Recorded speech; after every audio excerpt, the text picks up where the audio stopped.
काल ना मी बाहेर गेले होते आणि काल ना मी एक अशी वस्तू खरेदी केली जी ना मला खरंच खूप जास्त गरजेची होती बरं का. आता काय ते तुम्हाला मी पुढे सांगते. सकाळचं रुटीन शेअर करते. सकाळी सगळं कामं वगैरे आवरायला घेतले पहिला तरी. भांडे घासून आणले आणि आमच्या इकडलं वातावरण असं काहीतरी झालं होतं. एवढं ऊन पडलं होतं तरीसुद्धा त्याच्यामध्ये ना बारीक बारीक पाऊस येत होता.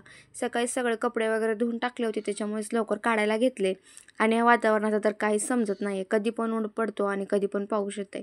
त्याच्यानंतर आमची कोंबडी बघा कुठेही अंडे घालते बरं का. त्याच्यानंतर तिचं अंडं वगैरे घेतलं आणि घरामध्ये आले. पेरू कापायला घेतला आणि हा काय पेरू मला सरणार नाही एवढा त्याच्यामुळे अर्धा कापायला घेतला बरं का. आणि जास्त खाल्ल्याने पोटामध्ये दुखतं त्याच्यामुळे मी जास्त काही खात नाही. त्याच्यानंतर ना तुमच्यासोबत आता मी शेअर करते की मी काय घेतले. आता मी हा ना ट्रायपॉड घेतला होता बरं का. आता मला तर काही यूज करता येत नव्हता पण ह्याने ना मला शिकवलं आहे कसं यूज करायचं. ह्याच्यामध्ये ना छोटंसं बटनसुद्धा आहे आणि हे ना ब्लूटूथने कनेक्ट होतं बरं का.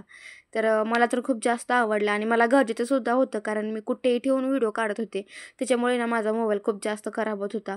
त्याच्यामुळेच मी घेतलं होतं बरं का. आता कसं आहे नक्की कमेंट करून सांगा. चला भेटूयात पुढच्या ब्लॉगमध्ये.